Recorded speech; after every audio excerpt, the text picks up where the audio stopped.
Welcome back guys. As you all know it's due target commerce. मैं आपके लिए लेकर के आ गया हूं फिर से हमारे अकाउंट्स के कुछ आगे के बेसिक टर्म्स।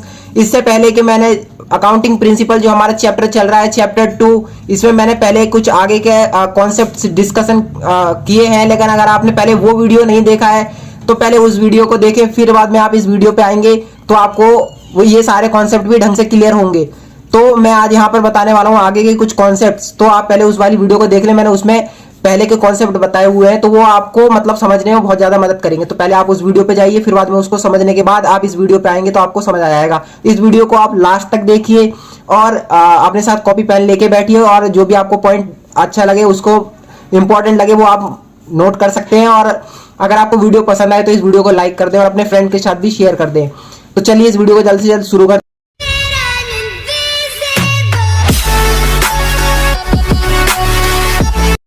अब देखिए मैं यहाँ पे बताने वाला हूँ।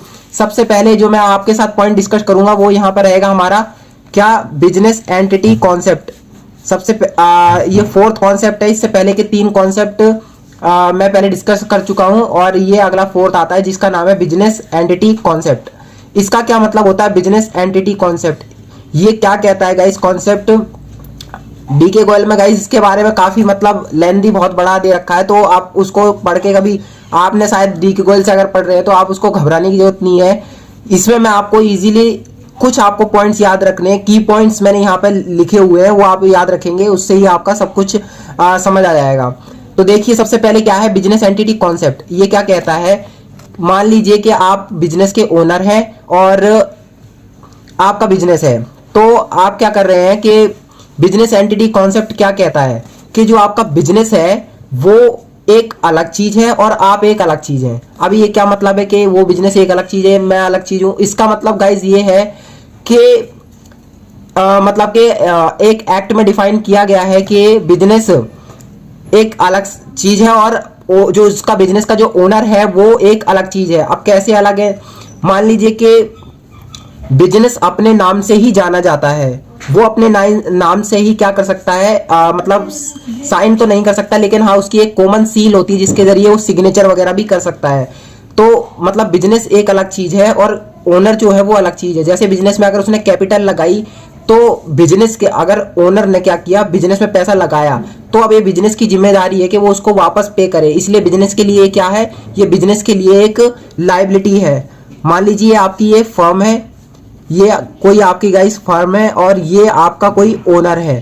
तो ओनर ने अगर इसमें पैसा लगाया है तो ये चीज तो अलग है और ओनर अलग है। इसने इसको अगर पैसा दिया है तो ये क्या एक्सपेक्ट करता है कि इससे वापस पैसा मिलेगा, तो ये अलग चीज है और ये अलग चीज है। तो ये कौन बताता है? हमें बताता है बिजनेस एंटिटी कॉन्सेप्ट। आपको समझ आया होगा क्या पॉइंट्स क्या क्या है। सबसे पहले आपका एक बिजनेस होना चाहिए, तो बिजनेस है उसमें क्या होना चाहिए कि वो एक दोनों में सेपरेट होना चाहिए, कि ओनर अलग होना चाहिए और बिजनेस अलग होना चाहिए। तो सेपरेट लीगल एंटिटी होनी चाहिए और डिस्टिंक्ट होने चाहिए। किससे डिस्टिंक्ट होने चाहिए गाइस? ओनर से, क्रेडिटर से, मैनेजर से। जो आपका बिजनेस है वो किससे डिस्टिंक्ट होना चाहिए? डिस्टिंक्ट का मतलब होता है गाइस भिन्न। किससे अलग होना चाहिए? ओनर से, क्रेडिटर से, मैनेजर से। आई होप आपको क्लियर हुआ होगा। नेक्स्ट पॉइंट आता है गाइस, देखिए the owner of the business is always consider as a distinct and separate from its owner. ये कौन कहता है? बिजनेस एंटिटी कहता है कि जो ओनर है बिजनेस का वो हमेशा बिजनेस से अलग माना जाएगा। ये बिजनेस एंटिटी कॉन्सेप्ट बताता है। अब दूसरा आता है, देखिए अगला हमारा आता है, इसी में ही पॉइंट है, मतलब कि proprietor is treated as creditor of the business. मान लीजिए प्रोप्राइटर ने अगर बिजनेस प्रोप्राइटर क्या है? ओनर ही प्रोप्राइटर है गाइस। तो प्रोप्राइटर क्या है? बिजनेस के लिए क्या है? क्रेडिटर है। क्रेडिटर का मतलब है कि अब वो उसके लिए बिजनेस को पैसा प्रोप्राइटर को देना, इसलिए उसके लिए क्या है? बिजनेस के लिए एक क्रेडिटर है।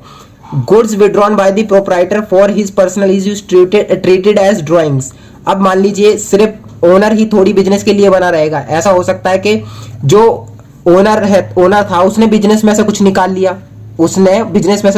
लिया, गाइज, तो वो क्या हो जाएगा? वो उसके लिए अब लाइबिलिटी हो जाएगी कि उसको बिजनेस को वापस देना है। अब उसने निकाला तो वो बिजनेस को देगा, क्योंकि बिजनेस से अगर वो कुछ बिजनेस में दे रहा है तो वो बिजनेस से एक्सपेक्ट कर रहा है कि वो कुछ देगा। अब इसी तरीके से इसने क्या किया, वहां से कुछ गुड्स क्या होते हैं? जिस वस्तु में हम डील करते हैं गाइज, ठीक है, तो उसने वहां से कुछ विड्रॉ कर लिए, निकाल लिए, तो वो क्या कहलाएगा? ड्रॉइंग्स कहलाएगा गाइस। ठीक है, आई होप क्लियर। अगला आता है fifth point, money measurement concept. Money measurement concept, इसके बारे में मैंने पहले भी बहुत डीपली डिस्कशन किया हुआ है। मतलब क्या है इसका? मनी मेजरमेंट कॉन्सेप्ट कहता है कि आप सिर्फ वही चीजें बुक्स में रिकॉर्ड करेंगे जिसको आप क्या कर सकते हैं गाइस, मनी की टर्म्स में मेजर कर सकते हैं। आप मनी की टर्म्स में मेजर करने का मतलब क्या है? जिसको आप पैसे के रूप में दिखा सकते हैं।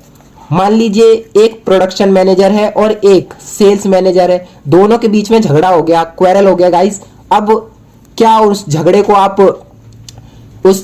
पैसे के रूप में दिखा पाओगे? उससे नुकसान तो होगा आपका कि नुकसान, वो उसने प्रोडक्शन सेल्स मैनेजर ने छोड़ दिया आपके बिजनेस को, तो इससे आपको नुकसान होगा, लेकिन आप क्या उसको पैसे में दिखा पाओगे? नहीं दिखा पाओगे। ऐसा कौन कहता है? ऐसा कहता है हमारा मनी मेजरमेंट कॉन्सेप्ट, कहता है कि उस चीज को आप बुक में नहीं लिखोगे जिसको आप पैसे के रूप में नहीं दिखा सकते। अगर आप उसको पैसे के रूप में दिखा पा रहे हो तो आप उसको बुक में रिकॉर्ड करोगे। ये कौन कहता है? Money measurement concept. मैंने इसी का ही यहाँ पे लिखा हुआ है। Only those transaction and event are recorded in accounting which are capable of being expressed in the terms of money। जो कैपेबल हो, जो समर्थ हो, जो इस चीज में समर्थ हो, जिसको पैसे के रूप में दिखा सके, सिर्फ वही आप क्या करोगे? बुक्स ऑफ अकाउंट में रिकॉर्ड करोगे। इसका एग्जांपल मैंने आपको बता दिया, quarrel between the production manager and the sales manager. I hope clear.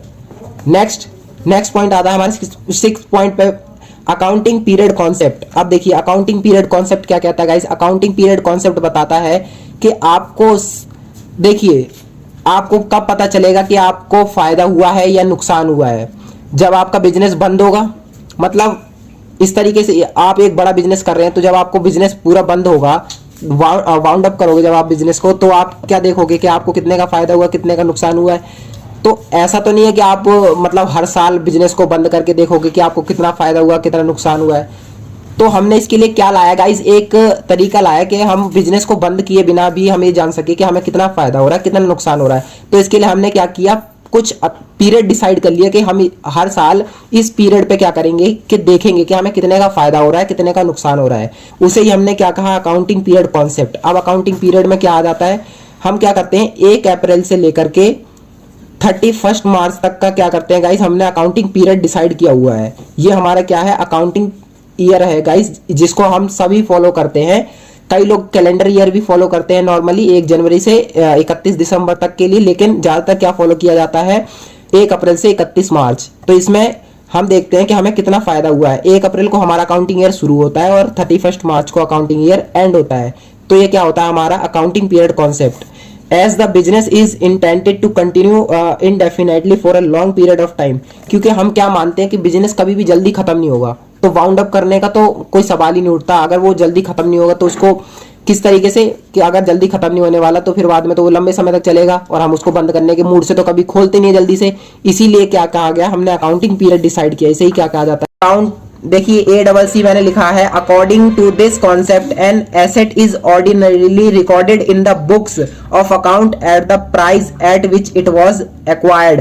क्या मतलब है इसका? इसका मतलब क्या है गाइस कि हिस्टोरिकल कॉस्ट कॉन्सेप्ट क्या कहता है कि आपने जितने की वस्तु खरीदी है, जितने की आपने जो भी गुड्स खरीदे थे, आपको वो उसी रेट पर दिखाने हैं। मतलब नेक्स्ट ईयर भी आप उसको उसी रेट पर ही शो करेंगे अपनी बुक्स ऑफ अकाउंट में। ये कौन कहता है? Historical cost concept. मतलब मार्केट वैल्यू के हिसाब से अगर चेंज करके आप अलग दिखा रहे हो।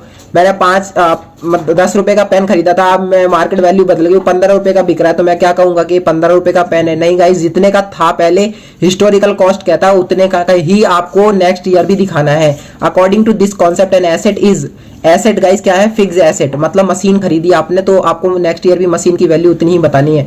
Asset is ordinarily recorded in the books of account at the price at which it was acquired. जिस प्राइस पे खरीदी गई है उसी प्राइस पे इसको आपको दिखाना होगा। ऐसा कौन कहता है? हिस्टोरिकल कॉस्ट कॉन्सेप्ट कहता है।